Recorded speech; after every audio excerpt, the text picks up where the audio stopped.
Hello, good morning mga ka-Diyosa. Ako nga pala si Diyosa Bernadette. Ayan, samahan niyo ako guys. Magpapainom ako ngayon ng gamot sa morning meds nila. So yung isa kong pasyente, napakarami niyang gamot. Ayan, meron siyang siyam na gamot sa umaga. Tapos meron siyang 3 cream, saka meron siyang eye drop. So samahan niyo kung i-prepare ngayon yung meds.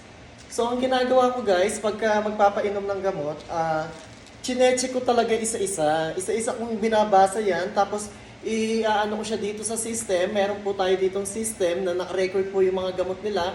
Kung ano po yung nakasulat dito sa system ng morning meds nila, ayun lang po yung pwede natin ipainom sa kanila. So, kailangan make sure yung dosage sa strength ng gamot ay parehas po dito sa system. Kasi hindi po pwedeng magkaiba yung dosage niya sa strength. Saka make sure lang talagang tama yung gamot na ipapainom natin. So ayan, basahin mo siya. Hindi ko nababanggitin yung mga pangalan ng gamot. So kada piraso, kada bote na hawakan mo, nandito siya. Tapos pag nakita nyo, nabasa nyo rito, isa-isa nyong i-click sa ipapas sa system. Ngayon, pag napas nyo na, okay na yan. So panibago na naman na gamot. So, ayun, ganun lang uli. I-pass nyo lang uli sa system kasi kailangan ipapas sa system para alam nila na nagawa mo yung trabaho mo. So, ayan, ipass mo lang uli siya. Isa-isa mo siyang ipapas kapag bigay mo siya ng gamot, folic acid. Ayan, kailangan tama rin yung dosage niya sa strength. Ayan, ganun lang siya kadali mga guys. Ayan. So, isa-isa nyo lang siyang ipapasa. Ayun, pag nagawa nyo na lahat to, naipas nyo na sa system, meron tayong mga cream na i-apply sa ating pasyente. Tapos meron din siyang eye drop na twice a day siya. So, morning saka night siya. So, kailangan nating ibigay yun sa pasyente. Importante yun sa ating pasyente. So, wag nating imimiss yung lahat ng mga gamot na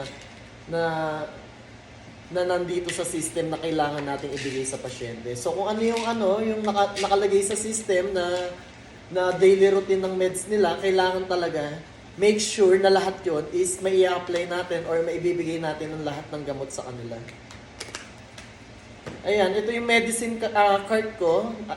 Nandito lahat yung mga medicine ng mga pasyente. Ayan, nandito yung mga medicine nila lahat.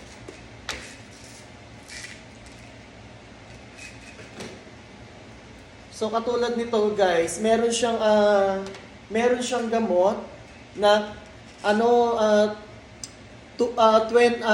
mg pero 10 mg lang ang kailangan nating ibigay sa kanya. So anong dapat nating gawin guys? Hahatiin po natin yung gamot. Hatiin po natin yung gamot.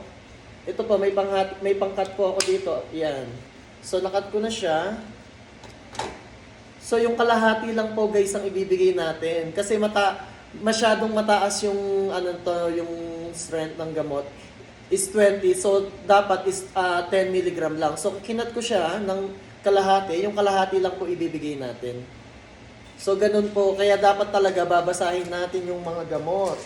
Kasi iba-iba yung mga dosage sa strength ng gamot. So, be careful po kasi hindi pwedeng sumobra ng tapang yung gamot na ibibigay natin sa ating mga pasyente. So ayun lamang po, maraming salamat. Bye!